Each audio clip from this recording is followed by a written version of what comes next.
बोलिए पंच परमेष्टि भगवान की।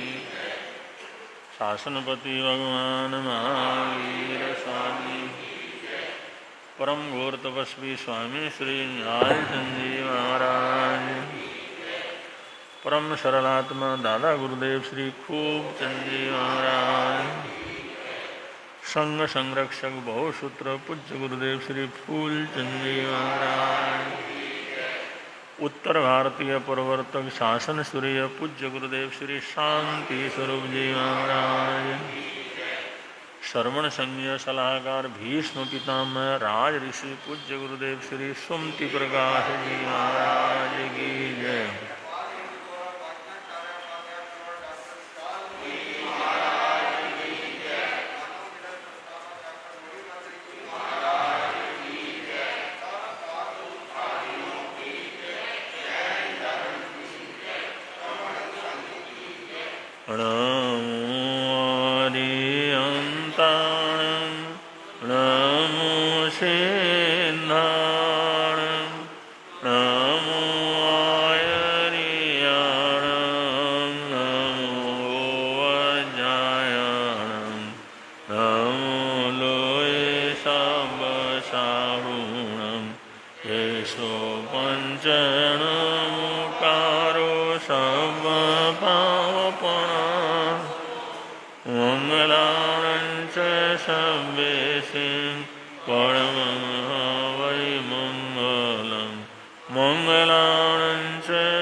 चरणों में सहारा दो,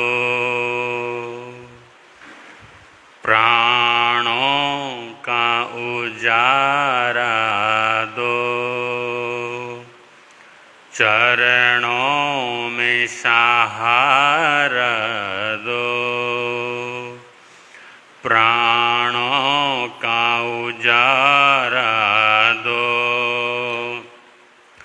हे नाथ प्रभु मुझको आशा का किनारा दो। हे नाथ प्रभु मुझको आशा का किनारा दो।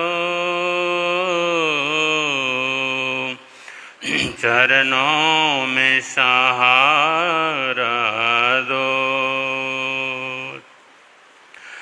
सागर में नाव मेरी अंधियारी घटा छाई,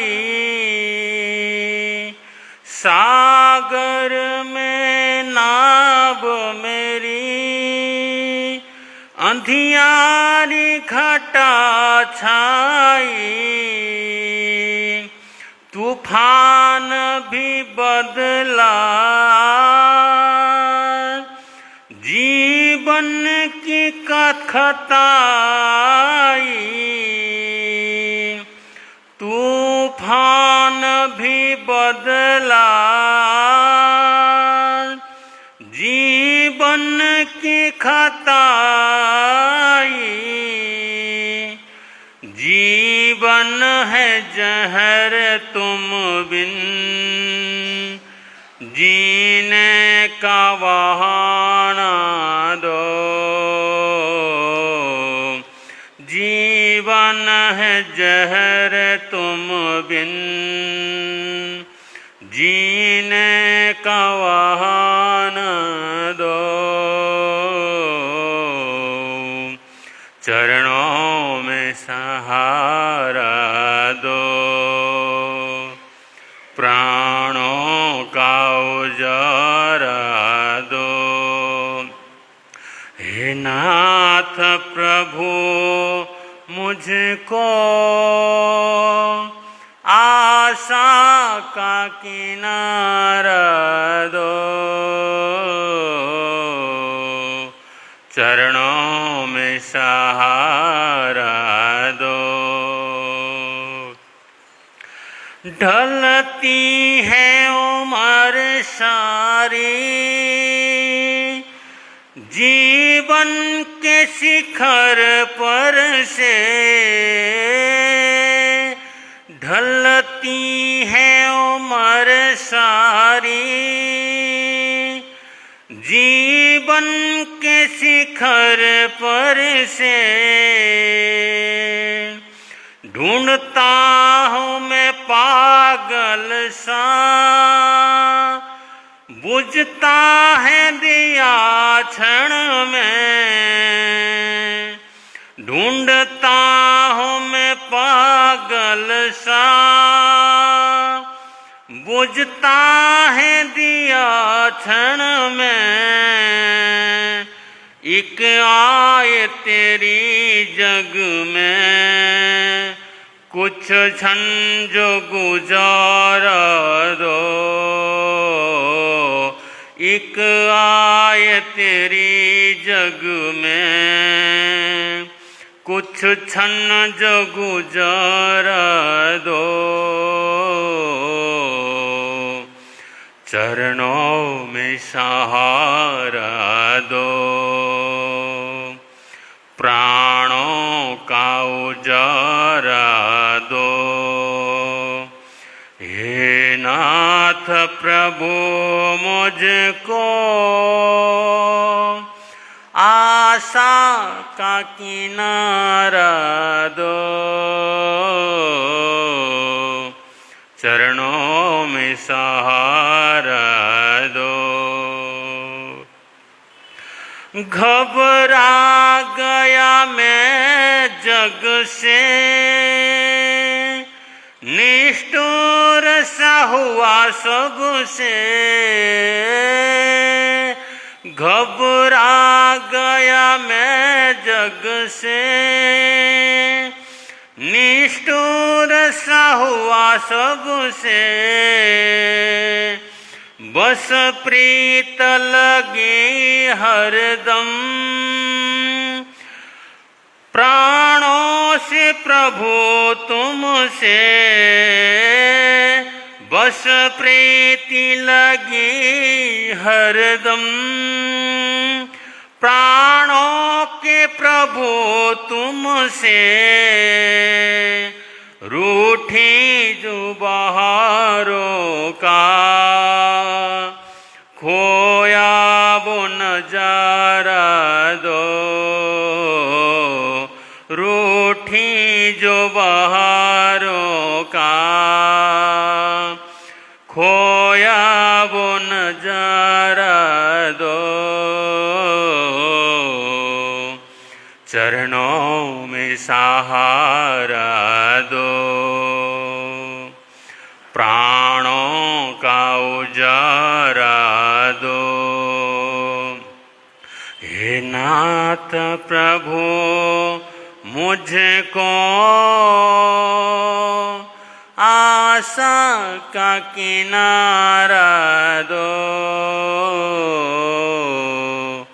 चरणों में सहारा दो, प्राणों का उजारा दो। हे नाथ प्रभु मुझको आशा का किनारा दो,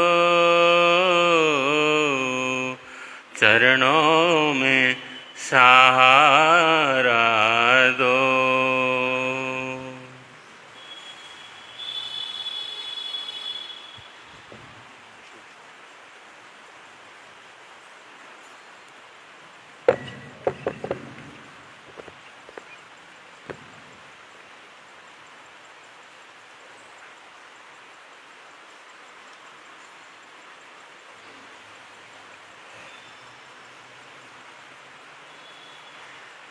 धम्मो मंगलमुकेठा अहिंसा संयमो तवो देवावितं नमं सन्ति जसा धम्मे सयामाणो। दुनिया के चराचर जीवों पर कर्मों ने जाल बिछाया है। क्या साधु गृहस्थ क्या बाल वृद्ध बस कोई न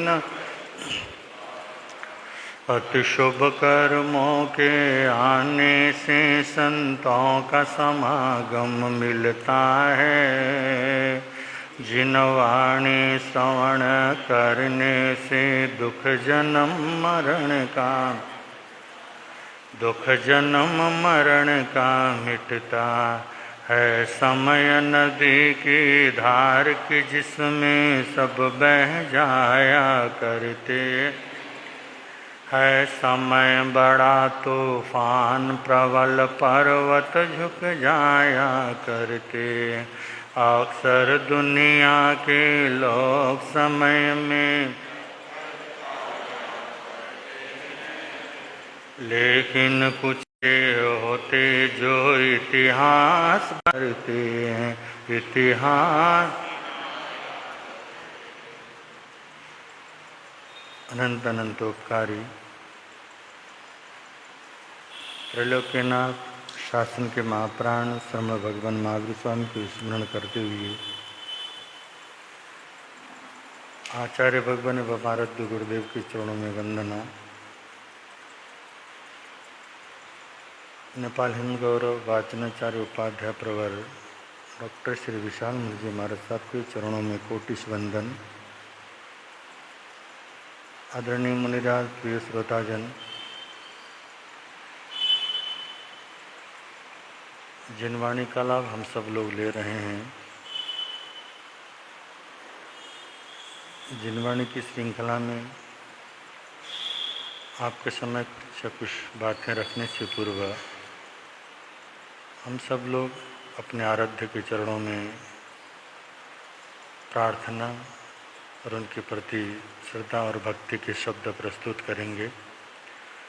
भगवन तेरे आराधना,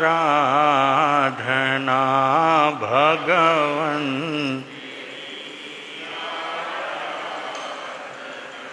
मेरी जिंदगी की शान हो। मुझे यही वरदान दो, मुझे यही मेरे आत्मा बलवान हो। भगवन तेरी आराधना, भगवन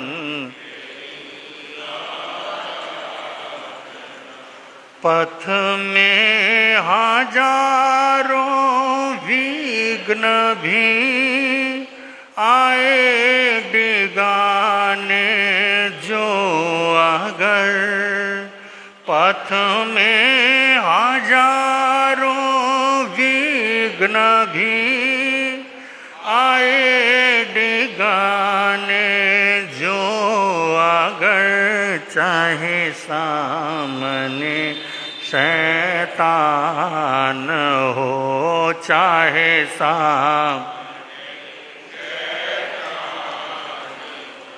मेरे प्राण भी कुर्बान हो भगवन तेरी आराधना भगवन तेरी आराधना।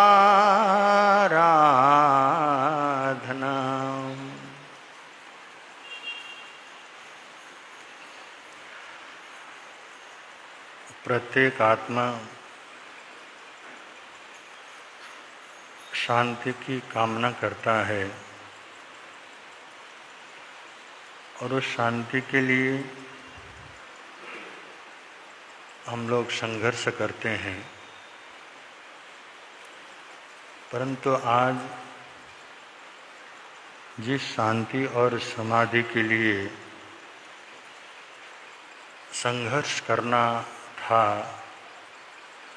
हमने उस संघर्ष के रूप को बदल दिया है। आज जीवन में संघर्ष की आग जो जल रही है वो किसी के भी रूप में हो, वो आंतरिक संघर्ष हो या बाह्य संघर्ष हो। पहले तो हम ये देखें कि हमारा बाहर का जीवन कैसा है। बाहर जिन लोगों के साथ हमारा संबंध है, जिन लोगों के साथ हमारा जो व्यवहार है, उसमें किस रूप का हमारा व्यवहार बन रहा है। एक संघर्षपूर्ण व्यवहार अगर हमने जिया है और जी रहे हैं तो हमारे अंतर आत्मा में शांति और आनंद समाधि हो नहीं सकती। जब बाहर के जीवन में ही संघर्ष है, बाहर के संबंधों में ही संघर्ष है, द्वंद्व है, तो बंधु अंदर कहाँ से शांति मिलने वाली। हमें वो शांति तो तब मिलेगी जब हम बाहर का वातावरण शांत बनाने की कोशिश करेंगे। जैसे पति पत्नी का एक संबंध होता है और जीवन भर के लिए एक जीवन साथी के रूप में संबंध स्थापित किया था, परंतु जरा जरा सी बात पर हम उबल जाते हैं। पति अपने हिसाब से संघर्ष में जूझ रहा है और पत्नी भी उबल रही है। जैसे घर में दूध उबलता है, दूध की जगह पत्नी उबल रही होती। और हमें पता नहीं क्या चाहिए है, क्या चाहिए होता है। एक आपस में हम टकरा करके भी अपने आप को शांत करना चाहते हैं, ये कभी संभव तो नहीं है। इस तरह का द्वंद्व, इस तरह का जो संघर्ष है बंधु, ये हमें अशांति ही देगा, अशांति देने के लिए ही होता है। हमारे संबंध अगर मधुर हो, हमारे संबंध में अगर स्वार्थ न हो, तो बंधु हमारा जो भी संबंध बनता है उस संबंध में संघर्ष नहीं आता। जैसे कि विवाह का संबंध, आज हम लोग ने उसको विवाद का संबंध बना दिया। तो विवाह का मतलब ये नहीं था कि वो विवाद है। तो विवाद तो दो व्यक्तियों का मिलन था, दो आत्माओं का मिलन था। लेकिन हमने इस विवाह को विवाद के रूप में क्या कर दिया, बदल दिया, क्योंकि हमारे अंदर सहन शक्ति नहीं रही। हम एक दूसरे की बातों को सुनने को राजी नहीं है। हर व्यक्ति की अपनी अपनी आकांक्षा है, हर व्यक्ति की अपनी अपनी इच्छाएं होती हैं और सिर्फ अपनी इच्छाओं पर ही हमें ध्यान रहता है। अन्य किसी की इच्छाओं के बारे में सोचने की, समझने की संवेदना हमारे भीतर में नहीं होती है। तो बंधु, विवाद क्या होता है, पैदा होता है। तो ज्ञानी पुरुष कहते हैं जैसे एक संगीत होता है, उस संगीत को जो संगीत से जो एक आनंद मिलता है हम लोगों को, तो आनंद के लिए बंधु संगीत का जो वाद्य होता है उन सबको मिलकर के बजना होता है। संगीत के जो अलग अलग वाद्य हैं और अलग अलग तान और आलापें अगर चलने लगे तो बंधु संगीत संगीत नहीं होगा, वो तो शोर होता है। और शोर कभी किसी को पसंद नहीं है। संगीत हर किसी को क्या होता है, पसंद होता है। संगीत को निकालने के लिए जैसे वाद्य को मिलकर के बजना होता है, ऐसे जीवन को संगीत देने के लिए, जीवन में संगीत पैदा करने के लिए हमको भी संघर्ष नहीं, हमको मिलकर के क्या करना होता है। चाहे वो परिवार के रूप में हो, चाहे वो समाज के सामाजिक रूप में हो, जितना जितना हमारा आंतरिक द्वंद्व समाप्त होगा और बाहर का संघर्ष समाप्त होगा और हम आगे मिलकर के चलेंगे, तभी हमारे जीवन में क्या करेगा। आज तो हम लोग जो हमें मिल रहा है उसमें हमें संतुष्टि नहीं है।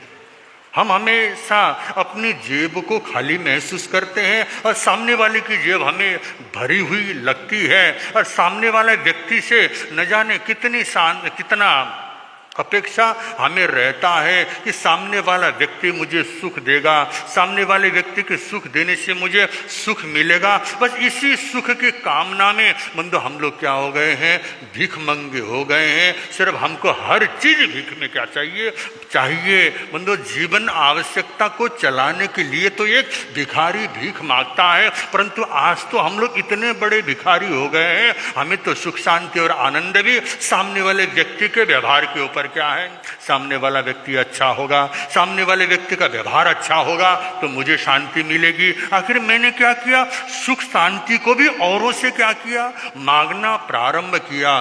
भगवान कहते हैं औरों से मांगने पर न तो समाधि मिलनेगी, न समता मिलने वाली है, न सुख शांति और आनंद क्या करने वाली है, मिलने वाली है। और व्यक्ति के जीवन में जब संतोष आता है, और संतोष ही जीवन में सुख दे क्या कर सकता है, सुख दे सकता है। और बंधु, जो संतोष की दृष्टि जो होती है और जो उसको ऐसा लगता है जो मुझे प्राप्त है, उस प्राप्त पर उस प्रभु को क्या करता है, उस दाता को धन्यवाद के स्वर उसके अंदर क्या करने लगते हैं, गूंजने लगते हैं, फूटने लगते हैं। परंतु जो असंतोषी व्यक्ति होता है हमेशा अप्राप्त चीजों पर चिंतन क्या करता है। संतोषी व्यक्ति के वो बंधु, संतोषी व्यक्ति वो होता है जो प्राप्त होता है उस चीज को देखता है, परंतु असंतोषी व्यक्ति हमेशा जो वस्तु उसको नहीं मिली है, नहीं मिलने वाली वस्तु पर वो क्या करता है, उसकी दृष्टि टिकाए रखता है। और बंधु, असंतोष के कारण ही आज हमारा जीवन क्या कर रहा है, इस तरह से दुखमय हो रहा है। संतोष में थोड़ा मिलता है और ज्यादा क्या महसूस करता है। जो संतोषी व्यक्ति होता है उसके जीवन में मिलता तो थोड़ा है, परंतु थोड़े से कोई वही ज्यादा मान लेता है। और जो असंतोषी व्यक्ति होता है उसको मिलता तो ज्यादा है, परंतु हमेशा उसको क्या करता है, वो चीजें थोड़ी महसूस होती हैं, थोड़े लगने शुरू होती हैं। और बंधु, जहां असंतुष्टि है और वहीं पर क्या हो गया, दुख आना शुरू हो गया। वही हमें दुख देना क्या करता है, शुरू करता है। एक बंधु, पुराने जमाने के गांव की घटना। गांव में एक माली है और माली का काम है बगीचे को सजाना, बगीचे को संवारना, बगीचे को सुंदर बनाना। और वो माली भी सामान्य माली नहीं था, वो राजा का माली था। राज बगीचे में वो क्या करता था, बंद कार्य करने वाला माली। एक दिन बड़ा संगीत में, वातावरण में गीत को गुनगुनाते हुए वो बंद फूलों को संवार रहा था। इतनी देर को राजा आया। भ्रमण करने के लिए, और राजा ने देखा उस माली के कार्य करने के उस तरीके को देखा, और माली के चेहरे को देखा, माली के चेहरे की मुस्कुराहट को देखा, माली के चेहरे की उस आनंद की अनुभूति को देखा। तो राजा सोचने लगा, मैं इसको जब भी देखता हूं हमेशा मुस्कुराता है, जब भी देखता हूं हमेशा आनंद की अनुभूति करता हुआ कार्य में बड़ा मस्त रहता है। आखिर इसका कारण क्या है, इसका राज क्या है, इतना आनंद इसको कहां से मिला, किस तरह से इतना आनंद का अनुभव कर रहा है। राजा के मन में उत्सुकता हुई और राजा ने एक दिन माली से पूछा, हे माली, तुम्हारे चेहरे की मुस्कुराहट और तुम्हारे जीवन की इस आनंद की अनुभूति को देखकर मैं बड़ा प्रभावित हूं तुमसे। आखिर तुमको इतना सुख कहां से मिला, इतना आनंद की अनुभूति तुमको कहां से हुई। तब बंधु वो उत्तर भी मुस्कुराता हुआ क्या करता है, देता है, हे महाराज, मैं प्रातः काल को आता हूं और आकर के मैं इन फूलों के बगीचे को देखता हूं, और फूल खिलते हुए फूलों को देखकर मेरे अंतर आत्मा क्या करती है, खिलती है, और मैं दिन भर मेहनत करता हूं, इन बगीचे को संवारता हूं, उस फूलों को सजाता हूं, और बड़ा आनंद आता है। और दिन भर में मैं क्या करता हूं, काम करके थकता हूं, शाम को घर लौटता हूं, और घर लौटने पर थका मादा जब पत्नी मेरे सामने भोजन परोसती है और भोजन परोसती है तो मुझे बड़ा आनंद आता, बड़ा भूख लग रही होती है। और हमारे घर में एक गाय है और गाय का दूध निकालते हैं हम लोग, और दूध को बिलोते हैं और उसमें से मक्खन निकलता है, और रोटी के साथ वो मक्खन खाने को देती है। प्योर गाय का दूध पीता हूँ, और जब इतना आनंद और ऐसा स्वादिष्ट भोजन मिलता है, और हमारे घर में जो भोजन बनता है, हमारे घर में जो आटा है, वो आटा भी कहीं मशीन से कुटा हुआ नहीं, स्वयं मेरी पत्नी अपने हाथों से क्या करती है, चक्की चला करके घर में ही वो आटा तैयार करती है, और अपने घर के आटे से घर की खेती में उगे हुए गेहूं की रोटी को खाता हूं तो उसका आनंद ही कुछ क्या होता है महाराज, आता है। और रात के समय में ऐसी गहरी नींद में क्या करता हूं, सोता हूं। जब गहरी नींद मुझे सोने को मिलता है तो प्रातः काल को ब्रह्म मुहूर्त में मेरी तंद्रा टूट जाती है। जब तारों की छाया में मैं क्या करता हूं, भगवान का नाम लेता हूं, प्रभु का स्मरण करता हूं, और भगवान की भक्ति करता हूं, और भक्ति करने के बाद फिर भोजन किया, फिर आपके इस क्या करता हूं, आपके बगीचे में आता हूं और इस बगीचे को संवारता हूं, सजाता हूं, और सजाने के बाद मुझे आनंद की अनुभूति। आपको भी क्या लगा, ऐसा जीवन अगर जीने को मिले तो? नहीं, पर ऐसा किसको जीना है, जीना किसी को भी नहीं है, सिर्फ हमने सुनना है।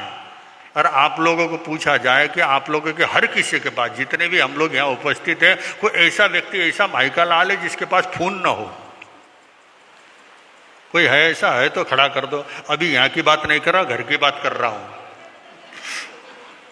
तो मैं राजेंद्र जी को बोल दूंगा, क्यों नहीं दिया, वो उनसे पूछना पड़ेगा। तो हम हर व्यक्ति के पास, हम लोगों के पास फोन है। वो फोन आपको दुख दे रहा है, सुख दे रहा है? आप बोलोगे दुख ही दे रहा है, बोलने को तो दुख ही बोलते हो आप लोग, परंतु एक दिन अगर नेटवर्क चला जाए सारा दिन बेचैन क्या हो जाते हैं हम लोग। एक दिन अगर फोन हमारे हाथ में ना हो हम परेशान हो जाते हैं। तो बंधु, हर व्यक्ति के पास आज हमारे फोन है, सारी सुविधाएं हैं, परंतु गीत कब के गाते हैं?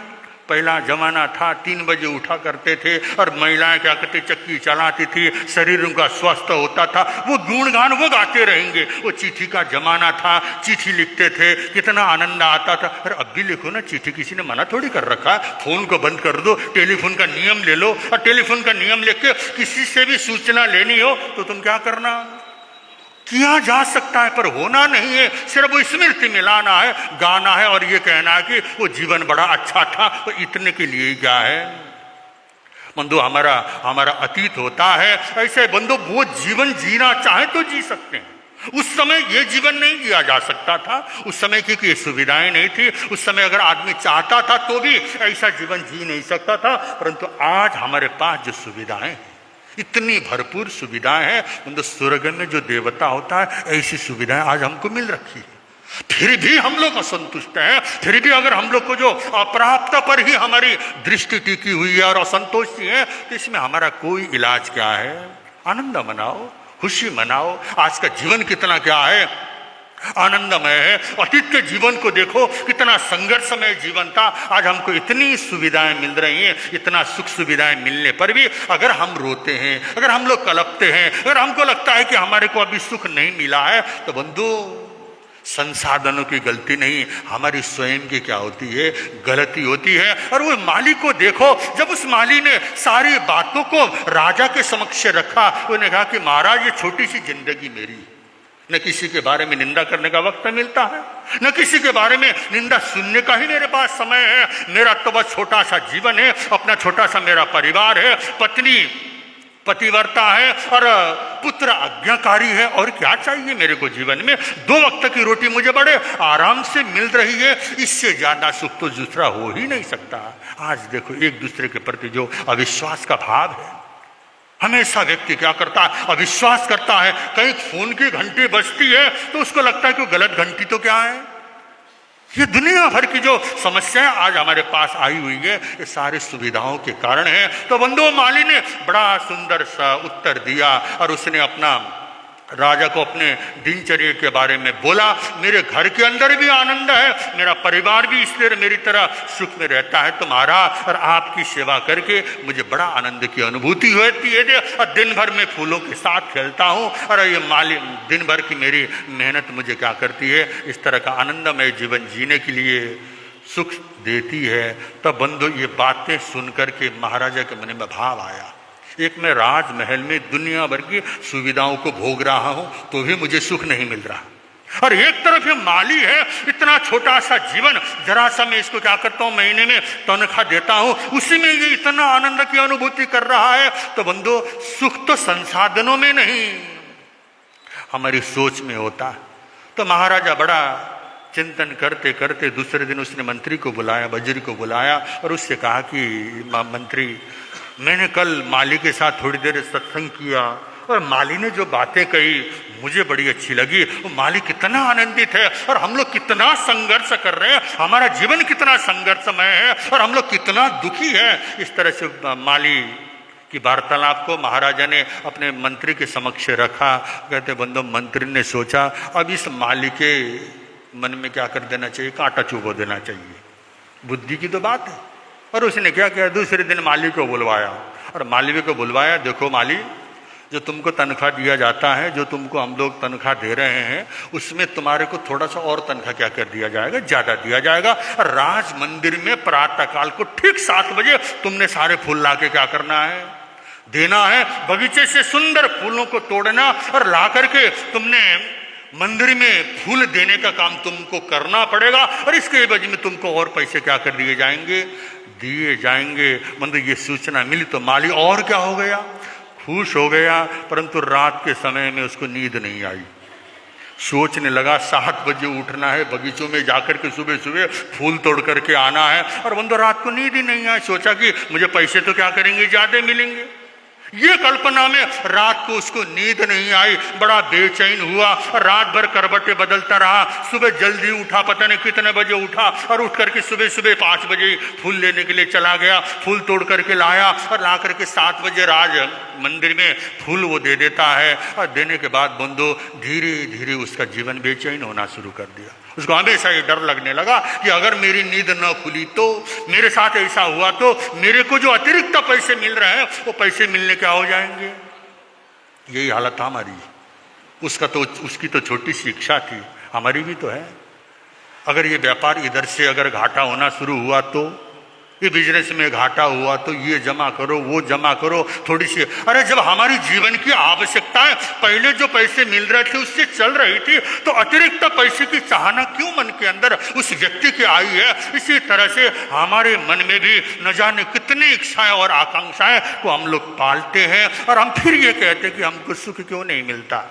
फिर आकर के किसके पूछते हो, साधुओं से पूछते हो कि माला, महाराज साहब को ऐसी माला दे दो जिससे कि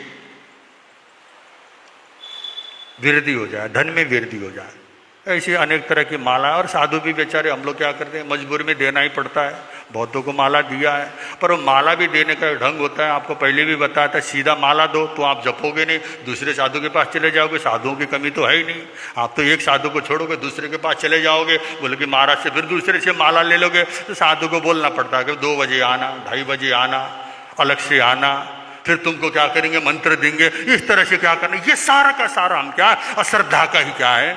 अरे जीवन में सुख पाना है, जो तुमको मिला है ये समझ के चलो कि बहुत कुछ मेरे जीवन के अंदर मिला हुआ है। और बंधु, आनंद का जीवन जीने के लिए जो प्राप्त है वही पर्याप्त है। बस इसी सिद्धांतों को लेकर हम लोग क्यों नहीं चल सकते। हमारे को तो ये लगता है जो मुझे नहीं मिला है वो किस तरह से मुझे मिले, बस इसी का संघर्ष जीवन भर हमारे रहता है, इसलिए हम लोग दुखी होते हैं। तो बंधु, सुख शांति और आनंद को पाने के लिए क्योंकि व्यक्ति की जो आवश्यकताएं है ना, ये तो सीमित है, परंतु इच्छाएं असीमित है। आवश्यकताएं सीमित होती हैं। जैसे मालिक की जो जीवन की आवश्यकताएं थी सीमित थी, तो उसको आनंद मिल रहा था। अब उसके मन में आवश्यकता क्या हो गई, इच्छाएं आ गई, आकांक्षा आ गई, और आकांक्षाओं का कोई अंत नहीं है। भगवान भी कहते हैं हमारी इच्छाएं आकाश के समान अनंत है, इसका कोई और छोर नहीं है। इसलिए इच्छाओं पर और आकांक्षाओं के पीछे नहीं लगना, और जो हमारे जीवन की आवश्यकता है, आवश्यकता तो पूर्ति हो ही रही है, और जो मिल रहा है उसी में धन्यवाद देने का भाव अगर आ जाए तो बंधु, धन्यवाद जीवन में जितना जितना आता है उतना ही हमारा जीवन सुखीमय होता है। अन्यथा बंधु, जिसके जीवन में सिर्फ शिकायत है, ऐसा क्यों नहीं होता, ऐसा होना चाहिए था, आखिर मैंने इतनी बड़ी गलती क्यों कर डाली, उस समय में अगर ऐसा कर देता तो मेरे साथ ये होता, तो ऐसा ही जीवन हम लोग क्या करते रहते हैं, जीते रहते हैं। जो मूर्ख व्यक्ति होता है, अज्ञानी व्यक्ति होता है, बाद में पछताता है, और ज्ञानी व्यक्ति बंधु पहले ही वो क्या करता है, होशियार होकर पहले ही भविष्य की होने वाली घटनाओं के बारे में सोच के अपने कदमों को आगे बढ़ाता है। इसलिए हम लोग शांति को पाना चाहते हैं, आनंद को पाना चाहते हैं, और बाहर का और अंदर के संघर्ष से अपने आप को बचा लेंगे, तभी जाके सुख शांति मिलेगी। इसी तरह शरणिक चरित्र चल रहा है, उसको भी थोड़ा सा और आगे बढ़ा रहे हैं। श्रोता सुन लो ध्यान चारित्र सुनाते हैं, चारित्र सुनाते हैं, गाते हैं। श्रोता सुन लो ध्यान लगाकर, श्रेणी का चारित्र सुन। आप सब लोग शरणिक चरित्र के माध्यम से श्रवण कर रहे थे कि इंद्रदत्त व्यापारी की जो सोच थी राजकुमार शरणिक के प्रति, और उन्हीं की पुत्री नंदा की जो सोच बनी वो बिल्कुल विपरीत बनी। और नंदा उनको समझा रही है कि पिताजी, अब तक जो भी बातें आपने मुझसे कही और उसमें मुझे कहीं भी उस कुमार की मूर्खता या अज्ञानिता का आभास मुझे हो नहीं रहा है। तो वो उनका समाधान देते हुए उसने सारी बातों का बंधु यथोचित उसने समाधान दिया।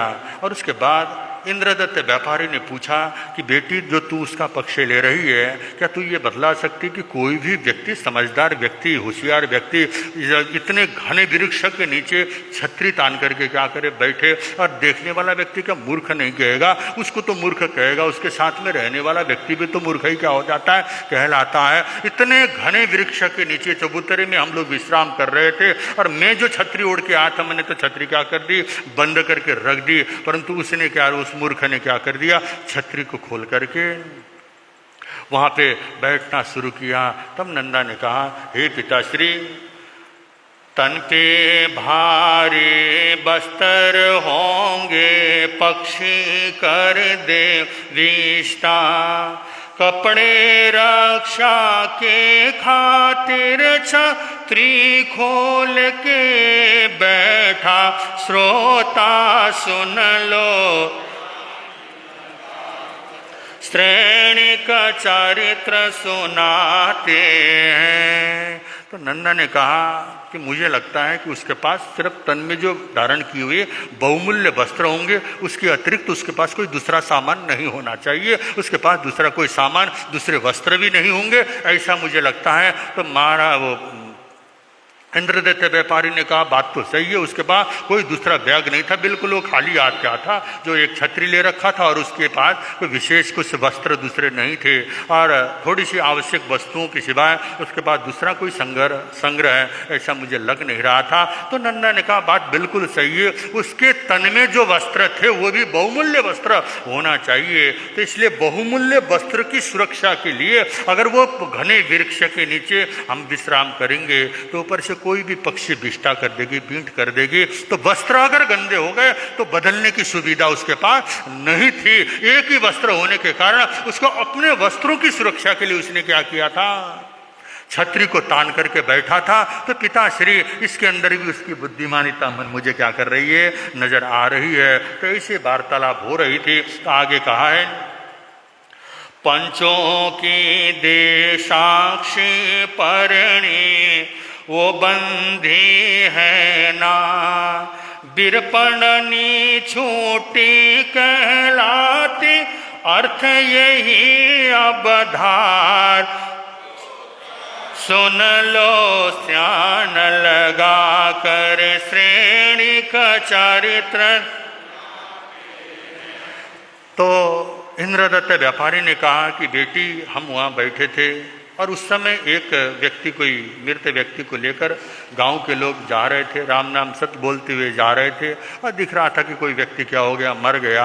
तो उस मूर्ख ने उनके जाने के बाद मुझसे पूछना शुरू कर दिया कि ऊपर जो लेटा हुआ व्यक्ति है वो जिंदा है या मरा हुआ है। इस तरह का जो प्रश्न उसने पूछा, आखिर इसमें तुम्हें कहीं मूर्खता उसकी नजर नहीं आ रही? तब बंधु नंदा ने इसका भी समाधान करते हुए कहा कि हे पिताश्री, इस जीवन में हमारी परंपरा है, हमारी संस्कृति है। हमारी संस्कृति किसी महिला अगर अग्नि की साक्षी से 7 फेरे के साथ जिस पुरुष के साथ जीवन भर के लिए एक बार विवाह करके विवाह के बंधन में बंध जाती है और अगर जीवन भर उसको किसी दूसरे पुरुष के प्रति उसका क्या होता है, आकर्षण भी नहीं रहता है और दूसरे पुरुष के प्रति उसका कोई ध्यान नहीं होता, दूसरे पुरुष के साथ उसका कोई संबंध नहीं का मतलब उसके साथ बंधन नहीं होता है। इसका मतलब ये उसने कहा था कि ये नारी, ये स्त्री दौड़ती हुई जा रही थी, दौड़ती हुई नारी ये विवाहित है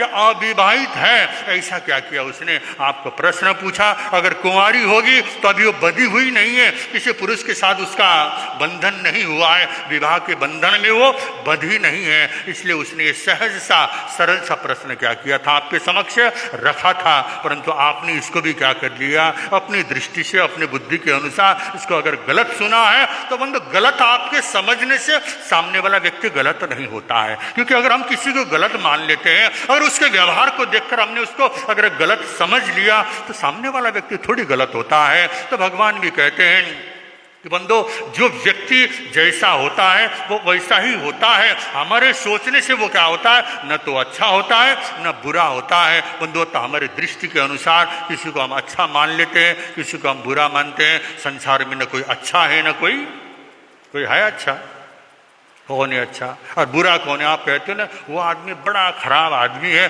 बस उसके साथ आप क्या करना, संपर्क मत रखना। ऐसी शिक्षा हमको भी क्या करते हैं, देते हैं। अरे बाबा खराब नहीं है सामने वाला व्यक्ति, हमको ऐसा लगता है कि अभी उसके साथ हमारा व्यवहार क्या चल रहा है, ठीक नहीं हो रहा, इसलिए हमको खराब लग रहा है। कल वही व्यक्ति हमारे लिए क्या हो जाएगा, अच्छा हो जाएगा। इसलिए आप ये कह सकते हैं मेरे लिए सामने वाला व्यक्ति क्या है, इतना बोल दो, कोई बात नहीं। सामने वाला व्यक्ति मेरे लिए खराब है, व्यक्ति खराब कोई भी क्या होता है, तो थोड़ा सा व्यवहार कमजोर हो गया या हमारे साथ उसका व्यवहार ठीक नहीं है, इसलिए हमको व्यक्ति बुरा लगता है। संसार में कोई भी व्यक्ति न खराब है न अच्छा है। हमने उसको खराब माना तो किसी को हमने अच्छा माना, किसी को हमने अच्छा माना इसलिए किसी को हमने क्या कर लिया, बुरा मान लिया, खराब मान लिया। ऐसे बंधु दृष्टि अपनी अपनी होती है, सोच और समझ अपनी अपनी होती है। ऐसा इंद्रदत्त व्यापारी और नंदा भी क्या कर रही है, उनको समाधान दे रही है। अब बंधु आगे जो प्रश्न है, आगे की शंका है, उन शंकाओं का समाधान भी बंधु इसी तरह के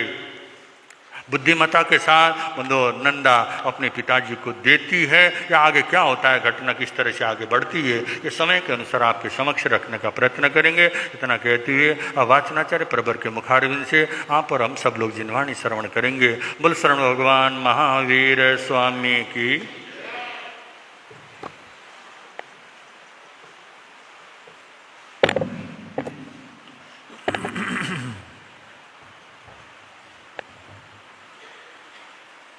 त्रिभुवन पीड़ा रणहार हो, तुमको मेरा नमस्कार।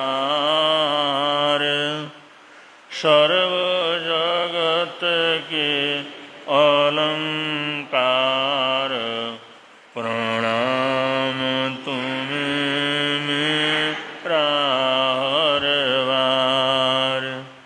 तीन जगत के नाथ आपके चरणों में जाऊं बलिहार। भवसागर के शोषण करता, तुमको वंदन बारंबार।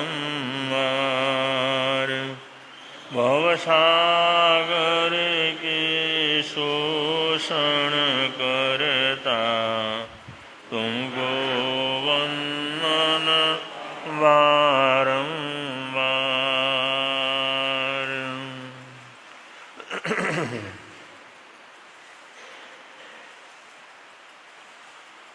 प्रसंग चल रहा है तपाचार का।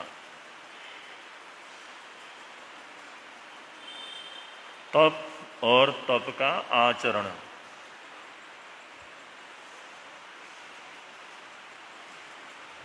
तो तपाचार को संपन्न करने के लिए तपश्चर्या को समझना और उसके उद्देश्य और आचरण की पद्धति को समझना बहुत जरूरी है। उसी बात को शास्त्रकार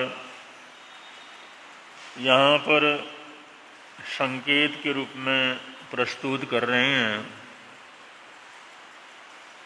कि तपाचार के 12 वेद हैं, उसमें सबसे पहला है अनशन, जिसका कुछ प्रवचनों के माध्यम से थोड़ा सा खुलासा किया है। वैसे भेद प्रभेद तो उसके बहुत हैं। दूसरा तप है उणोदरी। सबसे पहला है अनशन और दूसरे नंबर पर शास्त्रकारों ने उणोदरी को रखा है। अगर हम साधारण रूप से अगर शब्दों का अर्थ अगर करते हैं तो अनशन का मतलब भोजन पानी का त्याग करना। अनशन, अशन माने भोजन, अ माने नहीं, भोजन नहीं करना। और भोजन नहीं करने का जो अभ्यास है वो 1 घंटे से लेकर के 6 महीने तक की होती है। पहला पोरसी, फिर बढ़ते बढ़ते बढ़ते बढ़ते पाक्षिक, मासिक, 2 मासिक, 4 मासिक और 6 मासिक। तो इतने इसके जो है अनशन के वेद हैं। और एकासना, वियासना, आइमिल, नीवी, ये सब भी अनशन के बीच में ही आ जाते हैं। बेले, तेले, चौले, अठाइयाँ, मासखमण, ये सारे अनशन के अंदर आ जाते हैं। वैसे अनशन की तपस्या का बड़ा लंबा चौड़ा स्वरूप है। और सामान्य रूप से अनशन का मतलब कुछ देर के लिए, जब तक संभावना हो, भोजन पानी का पूरी तरह से त्याग कर देना, वो अनशन तपस्या। इसको शास्त्रकारों ने सबसे पहले रखा। और दूसरे नंबर पर रखा है उणोदरी। उणोदरी कहते हैं कुछ कम खाना, कुछ कम खाना, भूख रख करके खाना, एकदम पेट भर करके छक करके नहीं खाना, इसको उणोदरी कहते हैं। तो बहुत बार प्रश्न उठता है, अनशन तपस्या स्वाभाविक रूप से बड़ा हो जाता है क्योंकि खाने पीने का पचखान हो जाता है। उणोदरी के अंदर कम खाना है तो शास्त्रकारों ने पहले उणोदरी को रख करके फिर अनशन को रखना चाहिए था, क्योंकि सामने ही दिखता है अनशन बड़ा है और उणोदरी छोटा है। अनशन के अंदर कुछ नहीं खाया जाता, उणोदरी के अंदर कम खाया जाता है, तो कम खाया जाने वाला वो तो छोटा तपस्या है और अनशन वो तो बड़ा है, उसके अंदर त्याग है। तो बहुत बार जब इसका विवेचन चलता है या कोई पढ़ता है, कोई तपस्या के संबंध में समझता है, कोई थोकड़े वगैरह पढ़ता है, तो सबसे पहला यही प्रश्न आता है कि अनशन को पहले रख करके बाह्य तपस्या में सबसे पहला रख करके और फिर उसके बाद जो है उणोदरी को रखा है, इसका क्या कारण है, इसका क्या मकसद है? तो रखने का तात्पर्य तो सामान्य रूप से शास्त्रकारों ने जो बतलाया उनका संकेत अर्थ तो यही है, खाना पीना छोड़ना आसान है लेकिन कम खाना उससे भी कठिन काम है, इसका तो यही अर्थ होता है। जो अनशन को पहले रख करके उणोदरी को बाद में रखा है, इसका संकेतार्थ ये होता है कि खाना पीना छोड़ना आसान है लेकिन कम खाना बड़ा कठिन काम। अगर ऐसा हो तो रोजमर्रे में आप लोग प्रयोग करके देख सकते हैं, प्रयोग करके इसमें बड़े छोटे का जैसे शास्त्रकारों ने बतलाया, हमारे को संकेत तो यही दिया। अनशन को पहले रख करके उणोदरी तप को दूसरे नंबर पर रखने का मतलब यह है कि छोटा तप जो है अनशन और उससे बड़ा तप जो है उणोदरी रखा है, और इसका संकेतार्थ हमारे को यही समझ में आता है कि अनशन करना आसान है, उणोदरी करना कठिन है। अब ये बात सही है क्या, इसके लिए आप लोग प्रयोग करके देख सकते हैं। भोजन रखा हुआ है, बढ़िया रखा हुआ है, स्वादिष्ट रखा हुआ है, आधा पेट खा लिया फिर उठ गए, अब नहीं खाना।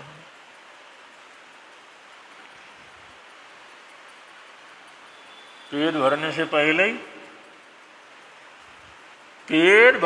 पहले ही भूख होते हुए हाथों को खींचना ये कोई आसान काम नहीं है, ये बड़ा कठिन काम। और सामने पड़ा हुआ है, अगले ने परोस करके दिया हुआ है, हमारे अधिकार में है, स्वादिष्ट है, बढ़िया,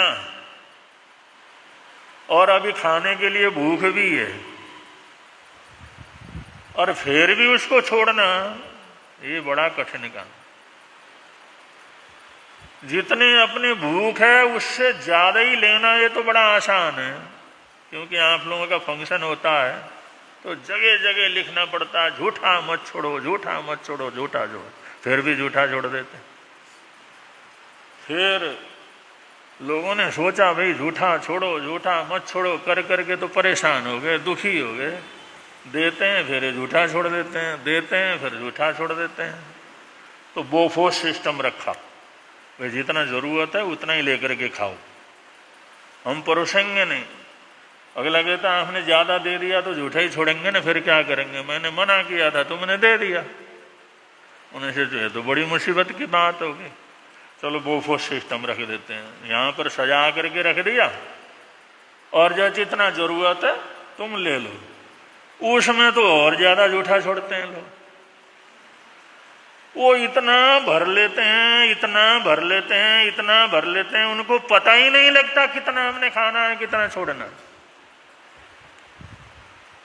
अरे सजा करके रखा हुआ है, दुनिया भर का रखा हुआ है, कोई कमी नहीं है।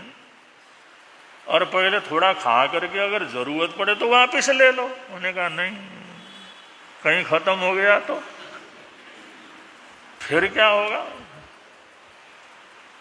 तो ये बोफोर्ड सिस्टम रखा तो इसलिए था वे आदमी थोड़ा थोड़ा ले ले, झूठा फेंकने की जरूरत ना पड़े। क्योंकि अब झूठा छोड़ देते तो लोग यही बहाना बनाते, अरे तुमने परोस दिया, ज्यादा डाल दिया, क्या करना है। तो थोड़ा डालते तो हो जाता, लेकिन वो बोफो सिस्टम भी बेकार हो गया, वो भी बेकार हो गया। तो आदमी को न अपने भूख का पता लगता है, न अपने जरूरतों का पता लगता है, कितना खाऊंगा इसका भी पता नहीं लगता। रोज खाता है फिर भी उसको पता नहीं लगता मेरा खुराक कितना है। इसलिए रोज लोग झूठा छोड़ते हैं, और फंक्शनों में तो सबसे ज्यादा झूठा छोड़ते हैं। तो इसलिए शास्त्रकार यहां पर कहते हैं कि खाना पीना छोड़ना तो आसान काम है, लेकिन आधा पेट खा करके उठना बड़ा कठिन काम है, बड़ा कठिन काम। आदमी तो पूरा भरा हुआ हो, पेट भरा हुआ हो, साहब एक टुकड़ा नहीं खाया जाता, ये पूरी सब्जी भाजी पूरा भर गया, अरे एक आधा तो खा लो, नहीं नहीं बिल्कुल ही जगह नहीं है, जरा सा भी जगह नहीं है। फिर रसगुल्ले आ गए, फर्स्ट क्लास, साहब ले लो, चलो ये तो 2-4 चल जाएंगे। और फिर कहते इससे भी पेट भर गया, फिर फर्स्ट क्लास जलेबियां आ गई, मैंने कहा चलो एक एक तो चल जाएगा इसमें। तो हम रोजमर्रे के अंदर जितना हमारे को जरूरत है उससे एक्स्ट्रा तो भर लेते हैं, जरूरत से ज्यादा तो हम खा लेते हैं। आवश्यकता से ज्यादा भरने की तो हमारी खूब आदत है, लेकिन जिसकी आवश्यकता है, जितना जरूरत है, जितना भूख है, उससे पहले अपने हाथ को खींचना ये सबसे कठिन काम, ये बहुत कठिन काम। इसलिए आचार्य कांशीराम जी महाराज साहब फरमाते थे जीवन की सबसे बड़ी तपस्या है कम खाना, गम खाना और नम जाना। वो कहते हैं बस 3 बातें कर लो और कुछ करने की जरूरत है। आचार्य थे पूज्य कांशीराम जी महाराज साहब, बबर शेर थे, अद्भुत बली थे, साधक थे, महाज्ञानी थे। उन्होंने दुनिया भर के लोगों को समझाने के लिए उन्होंने जिंदगी के अंदर यही 3 सूत्र सबसे ज्यादा दिए, भाई ये ध्यान रखो, कम खाना, गम खाना और नम जाना। बस 3 कर लो और कुछ करने की जरूरत है। पचखान कुछ करवा दो, कम खाना, गम खाना, नम जाना, 3 कर लो बस, और कुछ करने की जरूरत नहीं। उन्होंने कोई दूसरी तपस्या के लिए जोर नहीं दिया, उन्होंने कहा कम खाना। वो जानते थे ये कम खाना कोई आसान काम नहीं। सामने भोजन हो और पेट में भूख हो, खाने की इच्छा हो, बहुत अच्छे लग रहे हो, सुगंधी आ रही हो, स्वादिष्ट पदार्थ हो, फिर पेट भरने से पहले उसको, वो तो पेट भरने के बाद भी भरा जा सकता है, उससे पहले छोड़ना बोले बहुत कठिन काम। ये बहुत बड़ी तपस्या, बहुत बड़ी तपस्या है।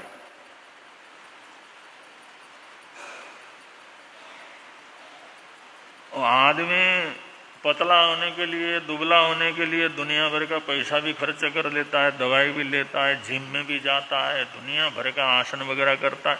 कम खाना बोले तो होता नहीं उसे। अरे कम खाओ तो अपने आप पतले दुबले हो जाओगे। कम खाओगे तो तुम्हारी वजन तो वैसे घट जाएगा, खाए पिया पच जाएगा, मोटापा खत्म हो जाएगा, चर्बी बननी बंद हो जाएगी। वो चर्बी तभी तो बढ़ती है जब ओवरलोड करते हैं, ओवरलोड करते हैं तभी तो चर्बी बनती। अगर उणोदरी तप करना सीख लिया किसी ने, उणोदरी में जाना सीख लिया, उणोदरी का अभ्यास कर लिया, तो चर्बी बढ़ने की कोई समस्या नहीं होती। चर्बी बढ़ती इसलिए है कि हम ओवरलोड कर लेते हैं। और बहुत से लोग अनशन कर लेते हैं, उन सोचते हैं चलो भाई भगवान के दर्शन हो या न हो, धर्म हो या न हो, कम से कम कुछ वेट तो कम हो जाएगा। चौला करते हैं, पंचोला करते हैं, चलो वेट कम हो गया तो ठीक हो जाएगा। अठाई कर लेते हैं, 2-4 किलो कम कर देते हैं, स्लिम हो जाते हैं, सुंदर लगते हैं। लोग भी कहते हैं अरे तुमने क्या किया, बड़े अच्छे लग रहे हो, पतले दुबले लग रहे हो। जैसे ही पारना हुआ तो वो पारने के अंदर ऐसा कर लेंगे, वो जितना खत्म हो गया था उसका डबल तो वैसे होता जाए। वो पारना होते ही फिर वो चर्बी दुगनी हो जाती है। आदमी सोचता है अरे मैंने तो सोचा था कम करने के लिए किया था, ये क्या हुआ, ये तो और बड़ी मुसीबत होगी। तो ये तपस्या बड़ा महत्वपूर्ण है हमारे स्वास्थ्य के लिए, हमारे बल के लिए। हमारे पिताजी कहते थे बेटा ज्यादा खाओ तो मल, थोड़ा खाओ तो बल। अगर ज्यादा खाओगे तुम्हारा मल बढ़ेगा, गंदगी बढ़ेगी, एक बार जाने की बजाय 10 बार तुम्हारे को भागना पड़ेगा। अगर थोड़ा खाओगे तो बल बढ़ेगा, ताकत बढ़ेगी, शक्ति बढ़ेगी। हमेशा बोलते ज्यादा खाओ तो मल, थोड़ा खाओ तो बल। थोड़ा खाने से शक्ति हो। आदमी सोचता है अरे ज्यादा खाने से शक्ति आएगी, ज्यादा खाने से शक्ति नहीं आती, अच्छी तरह से चीज को पचाने से शक्ति आती है। जो चीज खाते हैं पूरा पच जाता है पूरी तरह से तो शक्ति आती है, ज्यादा खाने से शक्ति नहीं आती। लेकिन करीबन सब लोगों का ऐसा होता है ज्यादा खाने से शायद शक्ति ज्यादा आती। ज्यादा खाने से शक्ति नहीं आती, कम खाने से शक्ति आती। ज्यादा खाओ तो मल और थोड़ा खाओ तो बल। थोड़ा खाओ तुम्हारा बल बढ़ेगा। तो उन्होंने दरी तपस्या बड़ी अद्भुत तपस्या, बड़ी अद्भुत तपस्या। और जो वीर बहादुर बलशाली हैं उन लोगों को इसका अभ्यास करवाया जाता है। विशेष रूप से अपने मिलिट्री के नौजवानों को ये उनोदरी का तप करवाया जाता है। जबरदस्त तप होता है उनका उनोदरी का। कैसे होता है आप सोचेंगे, उनको तो खिला पिला करके मोटा करते हैं, वहां पर कैसे उनोदरी तप करता है कोई। और उनको 8 घंटे की ड्यूटी तो हमेशा देनी पड़ती है।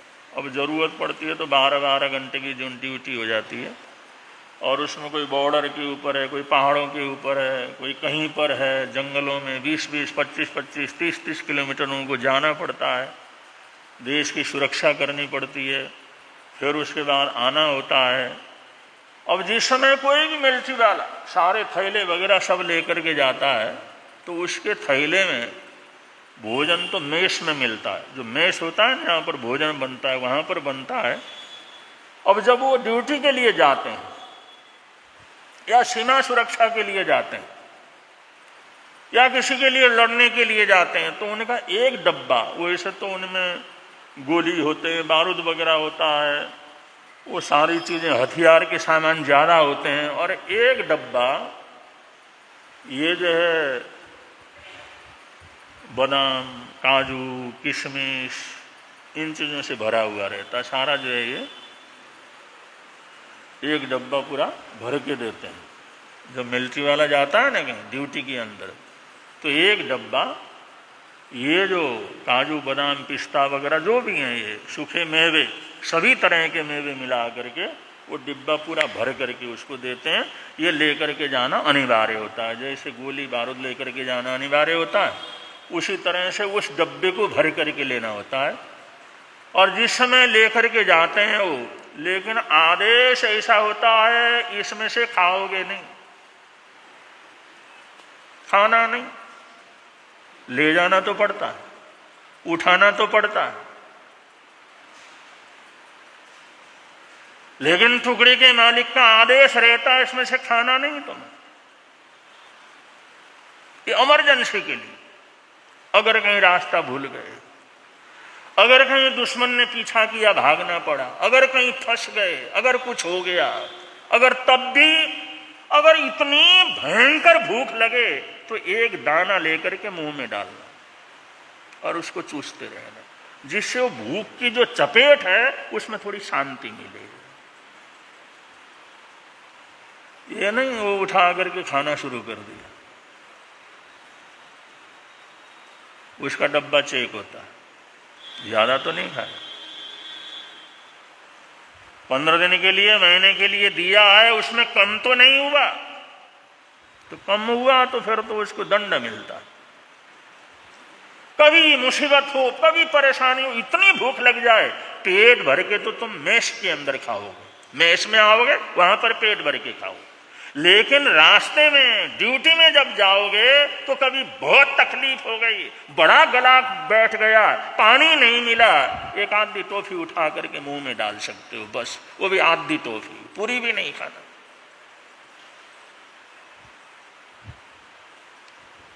तो ये अनिवार्य रूप से उनको अभ्यास करवाया जाता।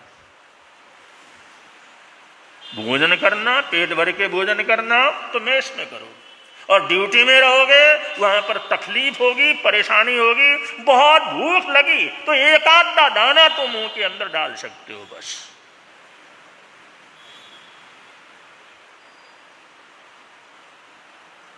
मिल्ची के अंदर है तब भी इस तपस्या को तपना पड़ता है,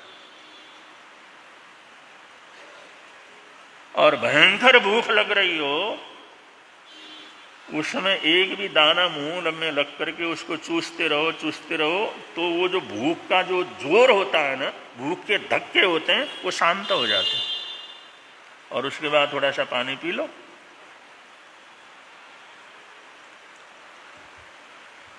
अब किसी ने इतना भूख किसी को लगी हो या इतना काम किया हो, कितना मेहनत किया हो, उसको तो ये अनुभव में आता है, और जिसने ऐसा किया ही नहीं तो उसको क्या पता। बहुत से लोगों को तो भूख का ही पता नहीं होता कि भूख क्या होती है, श्रम क्या होता है, श्रम से थकावट क्या होती है। यात्रा करने वाले लोगों को, मेहनत करने वाले लोगों को, परिश्रम करने वाले लोगों को उनको पता होता है। जिस समय भूख से थक जाते हैं, बुरी तरह से थक जाते हैं, और आधा कप उसके अंदर चाय मिल जाए तो उस आधा कप चाय से इतनी एनर्जी आ जाती है, फिर 10 किलोमीटर आगे बड़े आराम से चल सकता है। वो थोड़ा सा अगर भूख का जो धक्का लगने पर, बड़ी बुरी तरह से भूख का धक्का लगे, उस समय थोड़ा सा भी अगर पेट में डालते हैं, मुंह में डालते हैं, पेट तक तो कोई चीज पहुंचती है, कोई नहीं पहुंचती, मुंह में डालते हैं और उसको चूस लेते हैं तो उससे इतनी एनर्जी आ जाती है। तो मिल्ट्री के अंदर भी हर नौजवान को ये उनोदरी तपस्या आवश्यक रूप से करवाई जाती है। चीज तुम्हारे पास मौजूद है लेकिन तुम खा नहीं सकते उससे। अगर बहुत हालात ऐसे हो गए तुम बर्दाश्त नहीं कर सकते हो तो एक दाना तो उस गैस के अंदर खा सकते हो बस। तो ये तपस्याएं ये बड़े महत्वपूर्ण है। और थोड़ा थोड़ा आप लोगों को समझ में आया होगा ये अनशन को पहले और उनोदरी को बाद में रखने का मतलब क्या है। अगर कभी आप लोग चाहो तो इसका प्रयोग करके बड़े आराम से देख सकते हैं कि उनोदरी आसान है या ये अनशन आसान।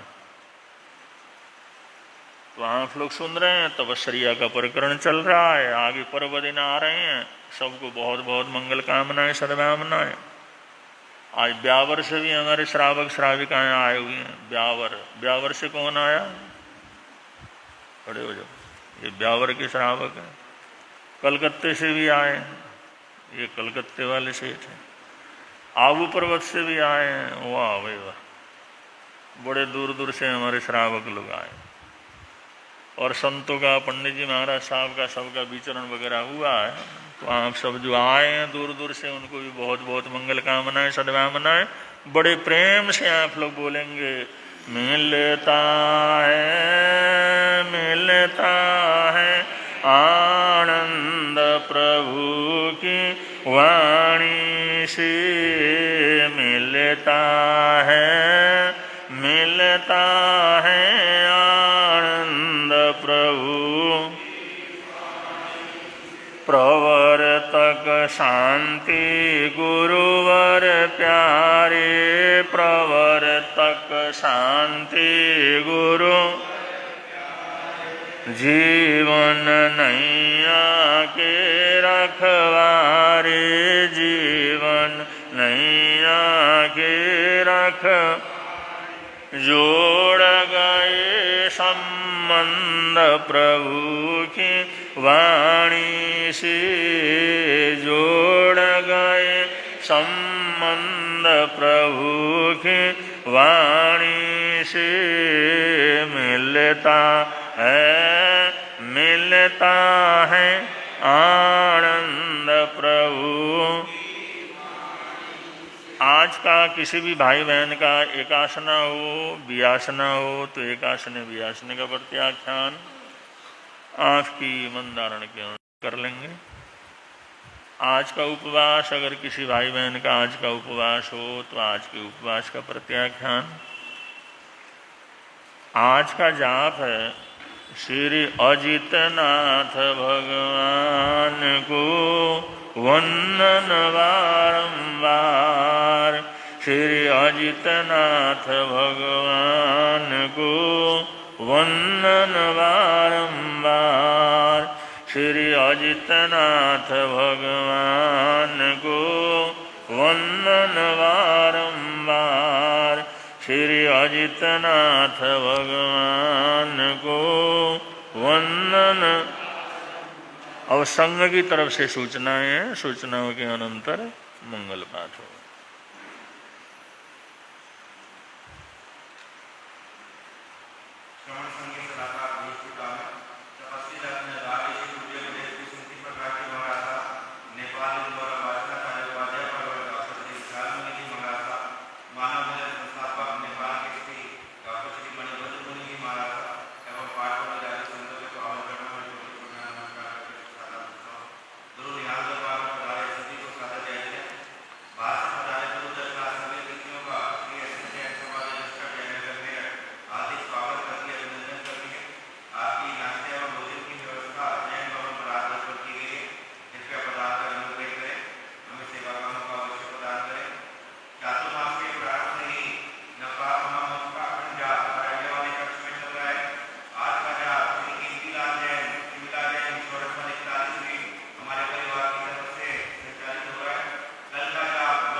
कल संथारा साधक श्री दीपचंद जी महाराज साहब का जन्मदिन है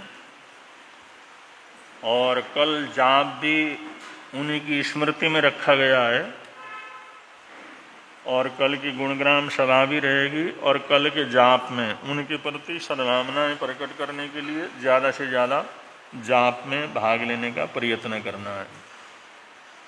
श्री चित्तारि मंगलम औरियंता मंगलम सिद्धा मंगलम साऊ मंगलम केवली प्रणतो धम्मो मंगलम। चत्तारि लोकोत्तमा औरियंता लोकोत्तमा सिद्धा लोकोत्तमा साऊ लोकोत्तमा केवली पुनत्तो धम्मो लोकोत्तमो। चत्तारि शरणं पवज्जामि औरियन्ते शरणं पवज्जामि सिद्धे शरणं पवज्जामि साऊ शरणं पवज्जामि केवली प्रणतं धम्मं शरणं प्रव्रजामि। ये चार शरण दुख हरण जगत में, और न शरण कोई होगा। जो भव प्राणी करे आराधन, उसका अजर अमर पद होगा। उसका सदा ही मंगल हो।